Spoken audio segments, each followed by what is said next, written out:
नमस्ते किसान भाइयों। इस वीडियो में हम बात करेंगे रूट नॉट नेमाटोड्स की, जिसे हिंदी में जड़ गांठ सूत्रकृमि भी कहा जाता है। और देखेंगे कि कैसे नेमाटोड्स आपकी फसल में नुकसान पहुंचाते हैं और आप अपनी फसल को नेमाटोड से बचाने के लिए क्या कर सकते हैं। रूट नॉट नेमाटोड्स का अटैक आपको लगभग सारी फसलों में देखने को मिलता है, फिर चाहे वो वेजिटेबल क्रॉप्स हो या fruit crops. Root knot nematodes पौधों की जड़ों पर अटैक करते हैं, जिस वजह से आपको जड़ों पे गठान या गांठें देखने को मिलती है, और इसलिए इसका नाम रूट नॉट नेमाटोड दिया गया है, क्योंकि रूट का मतलब होता है जड़ और नॉट का मतलब होता है गांठ। और इन गठान या गांठों की वजह से रूट्स ना तो जमीन से वाटर अब्सॉर्ब कर पाती है और ना ही कोई न्यूट्रिएंट्स, और आपका पौधा भी सूखने लगता है। कई किसान भाई इस चक्कर में कंफ्यूज भी हो जाते हैं। पौधा सूखता हुआ देख उनको लगता है उनकी फसल में फंगल डिजीज की समस्या है, तो वे फंगीसाइड्स का स्प्रे कराते हैं। कई किसान भाई सोचते हैं कि ये किसी न्यूट्रिएंट की कमी की वजह से हो रहा है, तो वे अपने फसलों में माइक्रो न्यूट्रिएंट का स्प्रे करवाते हैं। पर जो एक्चुअल समस्या है नेमाटोड्स की, उस पर वे ध्यान नहीं देते हैं। देखिए, हम अपनी आंखों से तो नेमाटोड्स को नहीं देख सकते, क्योंकि वे काफी छोटे होते हैं साइज में। आप उन्हें सिर्फ माइक्रोस्कोप की मदद से ही देख सकते हैं। इसलिए नेमाटोड्स का अटैक पहचानने के लिए आप कुछ पौधों को उखाड़ के देखिए। अगर आपको जड़ों में इस तरह की गांठें दिख रही है, तो वो रूट नॉट नेमाटोड का अटैक है। अब जानते हैं कि कैसे आप इन नेमाटोड्स को कंट्रोल कर सकते हैं। एक बार आपकी फसल में नेमाटोड्स की समस्या आ जाए तो उन्हें कंट्रोल करने में काफी दिक्कत होती है। इसलिए प्रिवेंटिव मेजर्स लेना काफी इंपॉर्टेंट है। जैसे आपकी रबी की फसल खत्म होते ही आप अपने खेत में डीप प्लोइंग या गहरी जुताई करवाइए और लगभग 30 से 45 दिन के लिए उसे खाली छोड़ दीजिए। केमिकल कंट्रोल की बात करें तो आप बायर कंपनी का वेलम प्राइम यूज कर सकते हैं।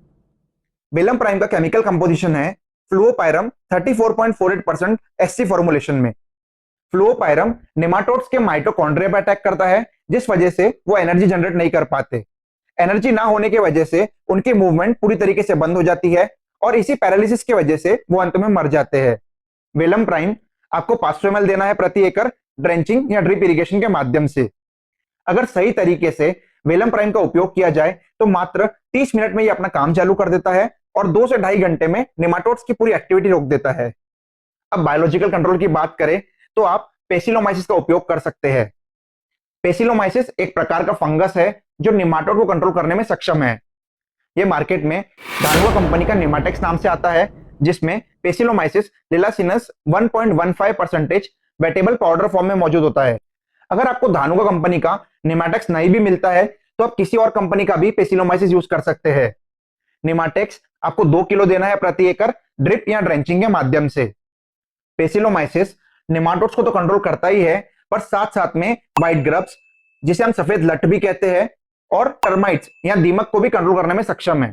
पर एक बात जान लेना बहुत जरूरी है, वेलम प्राइम या पेसिलोमाइसिस, इनमें से आप किसी एक का ही प्रयोग कर सकते हैं। दोनों को एक साथ प्रयोग बिल्कुल ना करें, क्योंकि वेलम प्राइम में जो एक्टिव इंग्रेडिएंट है फ्लुओपाइरम, वो एक फंगिसाइड की तरह भी काम करता है, और पेसिलोमाइसिस खुद एक प्रकार का फंगस है। तो साथ में प्रयोग करके आपको कोई फायदा नहीं होगा। और अगर आपके खेत में रूट नॉट नेमाटोड्स की समस्या काफी लंबे समय से है, तो आप एक बार मैरीगोल्ड या गेंदे की खेती करके देखिए।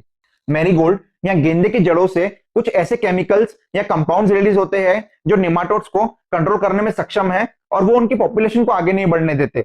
और अगर आप गेंदे की खेती नहीं करना चाहते हैं तो आप उनको बॉर्डर्स पर भी लगा सकते हैं, उससे भी आपको फायदा जरूर होगा। तो इस तरह से आप रूट नॉट नेमाटोड्स को कंट्रोल करने का ट्राई कर सकते हैं, और आपको क्या रिजल्ट्स मिले वो हमें कमेंट्स के जरिए जरूर बताएं। और जो किसान भाई वेलम प्राइम या पेसिलोमाइसिस का प्रयोग कर चुके हैं, वो भी अपना एक्सपीरियंस हमारे साथ शेयर कर सकते हैं कमेंट्स के माध्यम से। इस वीडियो में इतना ही।